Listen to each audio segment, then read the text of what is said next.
नमस्कार दोस्तों, आपने ये तो देखा होगा कि जब भी कोई पेड़ काटने जाता है तो सबसे पहले सीधे पेड़ों को ही काटता है और टेढ़े पेड़ सालों तक वैसे ही खड़े रहते हैं। जिंदगी में क्यों ज्यादा अच्छे बने रहना हमारे जीवन को बर्बाद कर सकता है। आइए इस कहानी से समझते हैं।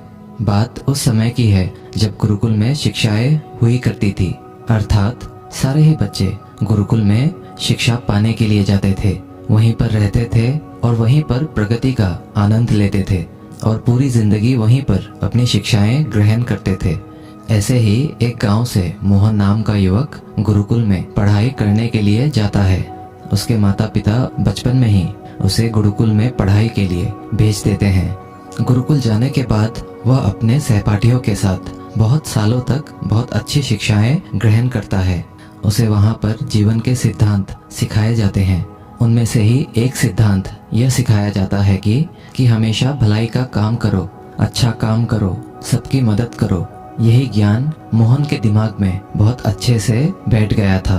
इसीलिए जब वो वापस गुरुकुल से शिक्षा ग्रहण करके आया तब वो अपनी गांव में सबकी मदद करता था, हर किसी का काम कर देता था।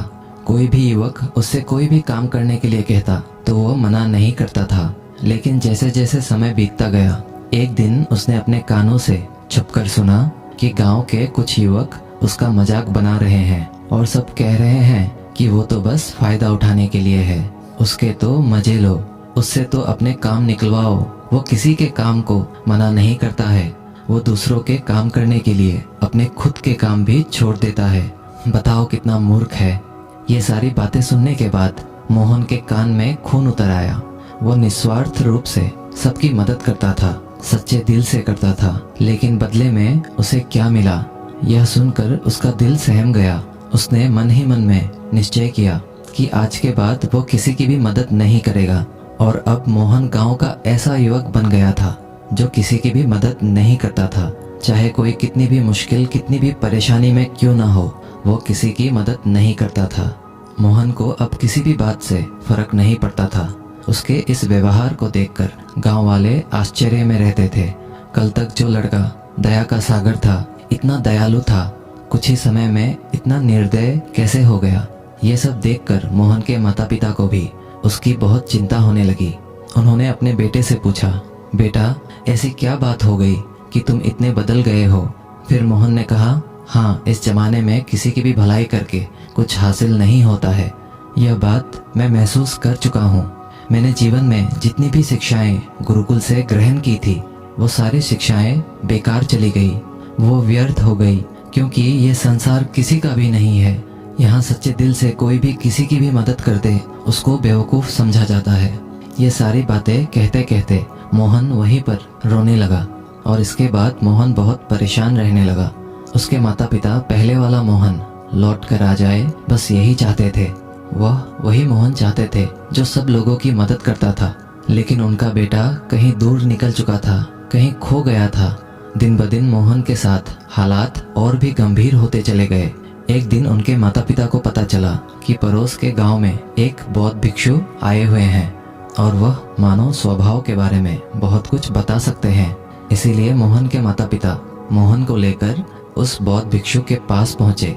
जब वे उस गांव में घुस रहे होते हैं तब एक औरत एक बौद्ध भिक्षु को बहुत जला कटा सुना रही थी। वो औरत कह रही थी कि तुम्हें शर्म नहीं आती, भीख मांगने के लिए आ जाते हो, सुबह सुबह अपना काम तो करते नहीं हैं और दरवाजे के पास आकर खड़े हो जाते हैं और पता नहीं ऐसी क्या क्या बातें कर रही थी। बौद्ध भिक्षु तो भिक्षा मांग कर ही खाते हैं, उन्हें तो सब कुछ ही सहना पड़ता है। इसीलिए वो बौद्ध भिक्षु एकदम शांत खड़ा हुआ था। उसमें क्रोध का भाव तिनका मात्र भी नहीं था। और जब उस भिक्षु को उस घर से भिक्षा नहीं मिली तब वो दूसरे घरों की तरफ निकल गया। ये सारा दृश्य मोहन भी देख रहा था। इसके बाद उसके माता पिता गांव वालों से पूछकर उस बौद्ध भिक्षु के ठिकाने पर पहुंचते हैं। वहां पर पहुंचकर वे देखते हैं कि ये वही बौद्ध भिक्षु था जो गांव में भिक्षा मांगकर वापस आ गया था, जिसे वो औरत जली कटी सुना रही थी। उनके पास जाने के बाद मोहन और उसके माता पिता ने उन्हें प्रणाम किया और वो वहीं पर बैठ गए।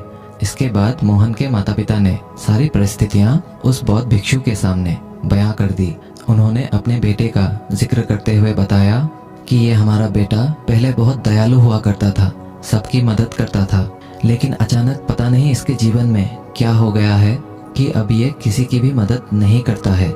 इसके सामने अगर कोई व्यक्ति मर भी क्यों ना रहा हो, उसे ये पानी तक ना पिलाए, ऐसा स्वभाव हो गया है इसका।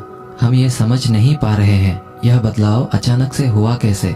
इससे पहले कि वो बौद्ध भिक्षु कोई जवाब देते, वो औरत जो उस गांव में भिक्षु को जलीकटी सुना रही थी, वो अपने बेटे को लेकर वहीं पर पहुंच गई और हाथ जोड़कर उस भिक्षु से प्रार्थना करने लगी कि मेरा बेटा बहुत बीमार है, अचानक इसे बुखार आया और गांव के लोगों ने बताया कि आप ही इसकी मदद कर सकते हैं, कृपा करके मेरे बेटे को बचा लीजिए। यह सुनकर तुरंत वो बौद्ध भिक्षु उसके उपचार में लग गया और कुछ ही देर बाद औषधि देने के बाद वो बच्चा एकदम स्वस्थ हो जाता है। यह सब देखकर वो औरत उस भिक्षु को कुछ भिक्षा देकर प्रणाम करके वापस चली जाती है। ये सारा दृश्य मोहन भी देख रहा था। मोहन के मन में एक प्रश्न उठ रहा था और जब वो अपने सवाल का कोई जवाब नहीं ढूंढ पाया तो उसने उस बौद्ध भिक्षु से पूछा, शायद आपने पहचाना नहीं, ये वही औरत थी जो आपको जलीकटी सुना रही थी, जो गांव में आपको भिक्षा देने से मना कर रही थी। शायद आपने उसे पहचाना नहीं तो आप उसकी मदद करते ही नहीं। मोहन की बातें सुनकर बौद्ध भिक्षु मुस्कुराने लगते हैं और कहते हैं कि दूसरों की अच्छाई करने से कुछ अवस्थाओं में दुख प्राप्त होता है, लेकिन अगर तुम कर्मों का सिद्धांत समझ लेते हो तो अच्छाई और बुराई, इसके सारे भेद तुम्हारे सामने उजागर हो जाएंगे। मैं भली भांति जानता था कि ये वही औरत है। मैं बिना किसी ईर्ष्या का भाव रखते हुए वही किया जो मेरा कर्तव्य था। जीवन में जब आप किसी की भलाई, किसी की अच्छाई बिना किसी लालच के करते हो, बिना किसी बदले के करते हो, वही अच्छाई होती है। लेकिन अक्सर हम लोग जब किसी की मदद करते हैं तो हमारे मन में यही भावना बन जाती है कि बदले में कभी वो इंसान भी मेरी मदद करे, लेकिन जरूरत पड़ने पर जब वो व्यक्ति हमारी सहायता नहीं करता है तो हमें दुख पहुंचता है। इसीलिए किसी भी इंसान के साथ बिना कुछ पाने के भाव से उसकी मदद करो और उतना ही भला करो जितना कि तुम्हारा सामर्थ्य हो, यानी आपके आर्थिक और शारीरिक क्षमता के हिसाब से किसी की मदद करो, ताकि कल को अगर वो इंसान आपके साथ बुरा व्यवहार भी करे तो तुम्हें कोई भी उसका खेद ना हो, उसका पश्चाताप ना हो कि मैंने तो इसके लिए इतना कुछ किया था और ये अब मेरे साथ ऐसा व्यवहार कर रहा है। इसीलिए किसी का इतना ही भला करो जिससे तुम आहत ना हो। दूसरी बात, किसी दूसरे परिवार के झगड़े के बीच कभी मत पड़ना। अगर कोई पति पत्नी आपस में लड़ रहे हैं और वो पति अपने पत्नी को पीट रहा है और तुम उसे बचाने के लिए पहुंच जाते हो कि भाई तुम औरत को क्यों पीट रहे हो, तो ऐसा करना तुमको संकट में डाल सकता है, क्योंकि वही जिसकी तुम मदद करने के लिए गए हो वह ये भी कह सकती है कि ये हमारी आपस की बात है, तुम्हें इससे क्या लेना देना, और इसका तुम्हारे पास कोई भी जवाब नहीं होगा। इसीलिए दूसरों के झगड़ों में कभी टांग मत अड़ाना। अगर ऐसी स्थिति पैदा हो जाए कि कोई तुमसे मदद मांगे तो सबसे पहले दरोगा तक खबर पहुंचा दो, सरकार इसका फैसला करेगी। तीसरी बात, अपने विवेक का इस्तेमाल करो। अपनी आंखें खोलकर देखो किसे वास्तविक रूप में मदद की जरूरत है और कौन ढोंग कर रहा है, क्योंकि अक्सर लोग दया का पात्र होने का दिखावा करके आपको बेवकूफ बनाकर आपसे मदद ले लेते हैं। जैसे कि आज के युग में हम बहुत सारे जगहों पर ऐसा देखते हैं, बस अड्डों पर, रेलवे स्टेशन पर, कि बहुत सारे छोटे छोटे बच्चे भीख मांगते रहते हैं। अब उसमें दो स्थितियां पैदा हो जाती हैं। अगर आप उन्हें भीख देते हो तो आप भीख मांगने को बढ़ावा देते हो, और अगर आप भीख नहीं देते हो तो बच्चा आज शायद खाना भी ना खा पाए। इसीलिए आपको ऐसी स्थितियों में अपने विवेक का इस्तेमाल करना चाहिए। आप उन्हें पैसे देने के बजाय उन्हें खाना खिला सकते हो या कुछ किताबें दिला सकते हो। इसीलिए सही तरीके से मदद करने के लिए विवेक का होना भी बहुत जरूरी है, वरना आपके धन का दुरुपयोग भी हो सकता है। और एक बात जो आपको हमेशा समझनी चाहिए, अगर आप किसी का भला करना चाहते हो तो पहले खुद का भला करो, क्योंकि अगर तुम अपने आप की भलाई नहीं कर सके, अपने आप को अच्छे से नहीं रख सके, तो जमाने के लोगों को कैसे अच्छा रखोगे। इसीलिए कहीं आपने अपने मन में ये भ्रम तो नहीं बना रखा है कि मैं तो अच्छा इंसान हूँ, मैं दूसरों की मदद करता हूँ, तो वह तुम्हारा अहंकार का रूप है। इंसान का जीवन कभी भी परफेक्ट या पूर्ण नहीं हो सकता है।